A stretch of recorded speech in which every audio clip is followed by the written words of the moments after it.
Amigas e amigos, hoje, dia 1º de maio de 2020, Dia Internacional dos Trabalhadores, é um dia de muita reflexão e também de muita luta, mas a gente precisa também não perder de vista que nós estamos atravessando uma crise política de grandes proporções, uma crise que já apresenta fraturas institucionais e ameaças concretas de ruptura com o regime democrático.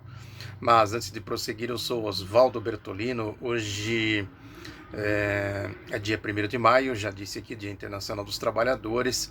E bem-vindas, bem-vindos todos aqui ao outro lado da notícia. Quero avisá-los que eu estou também agora adotando algumas mudanças, novas modalidades de interação com vocês, que além dos comentários que eu estou fazendo mais esparsamente, também a gente está procurando fazer o que eu dei o nome de roda de conversa. Muitos de vocês já devem ter visto os programas que nós fizemos. Evidentemente que nós temos 32.500 e alguma coisa inscritos neste canal. O YouTube tem as suas particularidades, os seus problemas de compartilhamento, de distribuição da produção, uma coisa assim muito limitada. Agora, certamente muita gente está com ou o programa desatualizado ou não ativou o sininho para receber as notificações, porque com esta quantidade de inscritos a gente pode sim atingir um outro patamar, um desenvolvimento maior das nossas lives, dos nossos vídeos. Então eu peço para todos, e à medida do possível também avisar as pessoas para atualizar o YouTube e também a história do sininho para receber as notificações. Então, às vezes a pessoa é inscrita, mas o YouTube faz uma seleção e também tem todo um mecanismo que o YouTube adota para distribuição, né? Vai fazendo uma espécie de seleção. É o que me informaram, pelo que eu entendi, os especialistas. Mas eu reforço esse pedido e reforço também o convite aqui, o alerta. Nós vamos procurar fazer todos os dias possíveis, um dia ou outro, eventualmente a gente não consegue, mas fazer aqui as nossas lives com a nossa bancada. Vocês já viram aqui, tem o Bem-vindo Sequeira, o Leonardo, que é jornalista, tem o Cláudio Gonzalez, que também, os jornalistas, né, o Bem-vindo, eu chamo ele de O Polivalente, que eu brinco com ele aqui, ele é ator, é humorista, é também youtuber, analista político, vírgula, o polivalente. Muito interessante a sua participação aqui. A gente faz o debate num clima descontraído, todo mundo acaba rindo um pouco, apesar dos temas às vezes serem pesados. Mas é isso, é convidar vocês para essa nossa sistemática aqui, né? Todos os dias por volta de meio-dia. Às vezes a gente atrasa um pouquinho, sempre tem um probleminha ou outro, mas eu estou montando uma grande bancada e cada dia nós temos participantes diferentes e alguns que têm cadeiras cativas. O Bem-vindo é um caso, né? Todo dia ele tem entrado com a gente aqui, dado contribuições muito grandes. Ele mora em Portugal, tem um conhecimento muito grande, além de ser uma figura muito simpática. Todos conhecemos ele aqui. Então é cadeira cativa constante aqui na nossa bancada do Roda de Conversa.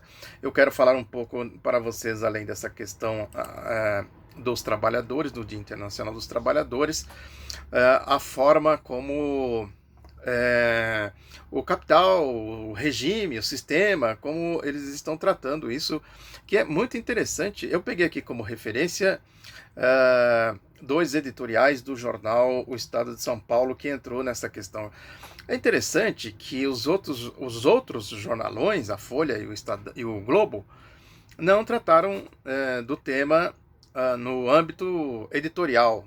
Ou seja, quando eu falo, além do editorial propriamente dito, porque o editorial é sempre uma coisa mais caprichada, né? Tem que ser uma coisa assim mais burilada, porque é a opinião, é que vai dar o rumo, é o que demarca os parâmetros políticos, econômicos e tudo mais. Quer dizer, um editorial ele não pode ser informativo, ele tem que ser essencialmente opinativo. Um editorial que só tem informação e não tem opinião não é editorial. Informação vai para o âmbito do noticiário, quer dizer, às vezes a gente se depara com editoriais por aí que não são editoriais. É um pouco de falta de referência jornalística, de formação jornalística. Então, quando um jornalão, por exemplo, que tem tradição jornalística, por mais que a gente divirja da linha política, ideológica e tudo mais, mas nós temos que reconhecer que se trata sim de um editorial efetivo, verdadeiramente editorial. E por isso que eu sempre recomendo a leitura dos editoriais com esse sentido de compreensão do que representa, do que significa de fato um editorial. O Estadão trata aqui no seu editorial sobre a questão do trabalho, dizendo com um título pretensioso, o significado do trabalho. Diz que raras vezes foi tão importante refletir sobre o tema. O 1º de maio é a oportunidade na emergência da pandemia para conhecer o mérito de todos os trabalhadores.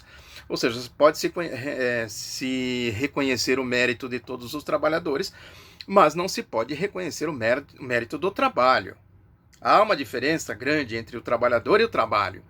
O trabalhador é o portador da força de trabalho e o capitalista usa essa força de trabalho de acordo com seus interesses. E o Estadão faz questão de deixar isso claro aqui na sua argumentação. Aí ele vai falando essas histórias todas aí, do que é necessário se considerar a importância que tem o trabalhador e etc. Aqui pelas tantas diz o seguinte, que na retomada após a crise, o desafio de promover o trabalho deve ser prioritário. Promover significa não fazer reforma trabalhista, não fazer reforma previdenciária, não fazer reforma sindical, ou seja, não é reforma entre aspas, não promover a destruição da legislação trabalhista, da estrutura sindical. E vai por aí afora, que aqui diz, por exemplo, que há uma profunda transição, identificando e atuando nos gargalos, ineficiências e oportunidades, e de posse desses dados, fazer o complemento consciencioso da reforma trabalhista iniciada no governo Temer. Ou seja, o Estadão está defendendo mais reforma trabalhista, ou seja, tirar mais direitos dos trabalhadores. Olha aí, a valorização do trabalhador, como eles veem a valorização do trabalhador. Diz mais na frente que o trabalho não deve alimentar uma espécie de casta que divide e hierarquiza as pessoas por renda, importância ou protagonismo social. Ao contrário, toda atividade profissional, intelectual ou manual, complexa ou simples, que desperta aplausos ou passa despercebida aos olhos da maioria, é âmbito de produção da dignidade e da autonomia. Ou seja, está aqui exaltando o trabalho, desde que o trabalhador não tenha direitos. Fala aqui, por exemplo, da Constituição. O que diz a Constituição brasileira sobre essa questão do trabalho? Que a Constituição aponta que o trabalho é um dos fundamentos da nação. Deixa eu achar aqui onde ele está dizendo isso. Mas a essência é essa, quer dizer, a Constituição protege o trabalho. Agora, a Constituição protege o trabalho dentro das regras estabelecidas pela CLT, pela legislação trabalhista. O que eles estão pregando? Exatamente o contrário. Ou seja, manipulam, vejam como é a manipulação. Manipula a Constituição para dizer o seguinte, olha, o trabalho precisa ser protegido nesse âmbito como um dos fundamentos da existência da nação e tudo mais, mas desde que não se tenha direitos assegurados, aposentadoria, essas coisas todas, licença remunerada, férias, 13º, essas questões todas que são conquistas históricas dos trabalhadores. E é importante também a gente lembrar nesta data que o 1º de maio surgiu pelos trabalhadores. O Estadão diz aqui, o feriado do 1º de maio é a oportunidade na emergência da pandemia para reconhecer o mérito de todos os trabalhadores, os que atuam em atividades essenciais, os que estão trabalhando em casa e também os que estão parados, mas sobretudo os que se entregam nos serviços médicos à missão de confortar os doentes e salvar vidas. Ou seja, desde que o trabalhador esteja disposto, inclusive, a arriscar a sua vida para salvar vidas, ele deve ser reconhecido. Agora, em nenhum momento aqui o editorial diz, por exemplo, o trabalhador precisa ser melhor remunerado. precisa de equipamentos, precisa de segurança. Ele precisa de renda agora que ele está parado para sobreviver. Não morrer de fome. Cadê? Onde está dito isso aqui no editorial? Em nenhum momento. Né? Vejam que a politicagem, a manipulação ideológica, ela tem um sentido, vamos dizer assim, horizontal, e a gente pode pegar a partir dessa horizontalidade que eles tratam o trabalhador como se fosse aí um conjunto, né, que o que diz aqui não pode ser hierarquizado, quer dizer, ninguém pode ter mais direitos do que os outros. Ou seja, o negócio é tirar os direitos dos que ganham mais, que têm mais direitos, e rebaixar e todos tenham o mesmo patamar, a mesma condição. É uma visão essencialmente escravista. E que, inclusive, não dá perspectiva para os trabalhadores. Quer dizer, o trabalhador vai ser sempre trabalhador. A tal da imobilidade social.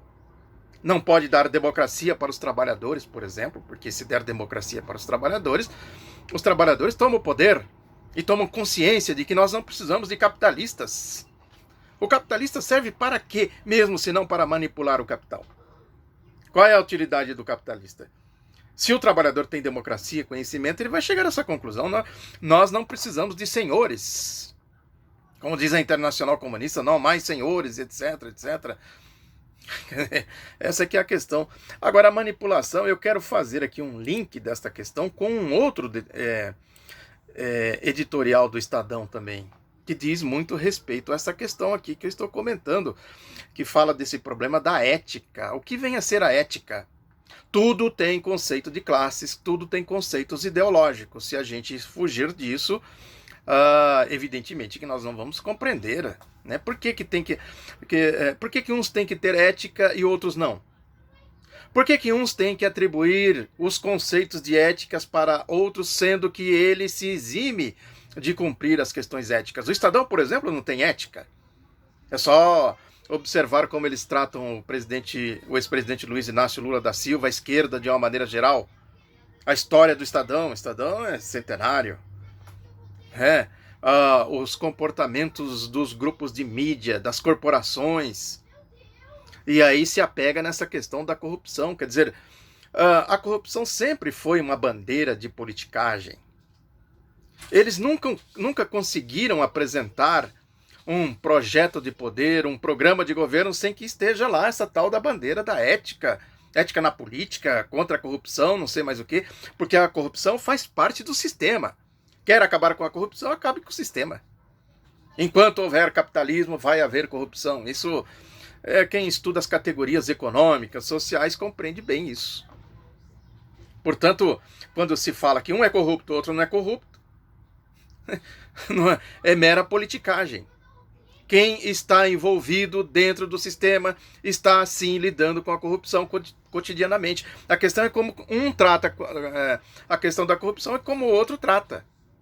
Aí o Estadão fala aqui no editorial desta questão do Sérgio Moro contra o Bolsonaro, né, dizendo que o Sérgio Moro faz acusações de corrupção contra o Bolsonaro que sim, precisam ser apuradas, não sei o que, né, diz aqui, fala das pesquisas, né, como que a pesquisa avalia aí o caso do Bolsonaro, por exemplo, ele mantém um percentual aí de gente que ainda apoia ele, e aí o Estadão, a partir disso, começa a dizer que também o Maluf teve isso, né, o Maluf, ninguém acreditava que o Maluf poderia ser eleito novamente, no entanto ele foi, elegeu o Celso Pitta, que era secretário de finanças dele e sucedeu ele na prefeitura de São Paulo. Fala aqui também dessa história, aí chega no Lula, né? Chega no Lula. E a questão do Lula é tratada aqui de maneira lavajatista. Vejam que, por mais que eles critiquem a Lava Jato está presente. A Lava Jato é a corrupção. É a cara da corrupção, todo mundo sabe, todo mundo que me acompanha aqui sabe disso, é a cara da corrupção. No entanto, eles apresentam a cara da corrupção como o combate à corrupção. Logo, tudo que a Lava Jato fala, tudo que o Sérgio Moro fala, ganha conotação de verdade. Sendo que é um mentiroso, um vigarista, todo mundo sabe disso, junto com a sua trupe de malandros corruptos que tem lá, Deltan Dallagnol, Carlos Fernando Santos Lima, etc, etc. Eu falo sempre aqui, a crônica da Lava Jato está aqui neste canal, desde que ela surgiu. no dia a dia, com comprovação. Aqui não tem suposição, futurismo, nada disso. Quem ver um vídeo meu lá de 2016 vai... Olha, mas o Oswaldo Bertolino é pitoniza? Tem bola de cristal? Não! Porque o que ele disse lá em 2016, 17, 18, 19, tal, está se cumprindo agora. Não é isso. É só olhar e ver essa questão de classes ideológicas, as coisas que estão por trás das coisas. É só isso. Nada mais que isso. Termina aqui o editorial dizendo que o Poder Judiciário reconheceu a existência de provas contundentes a respeito do uso político das estatais, do desvio de dinheiro público, do favorecimento de empresas e de inúmeros atos de corrupção e de lavagem de dinheiro, falando aqui do Lula, do PT, o lulopetismo, que eles chamam tudo isso aqui. A gente sabe que isso aqui é mentira. Vejam como eles se apegam numa mentira, numa fake news, para fazer politicagem e tal.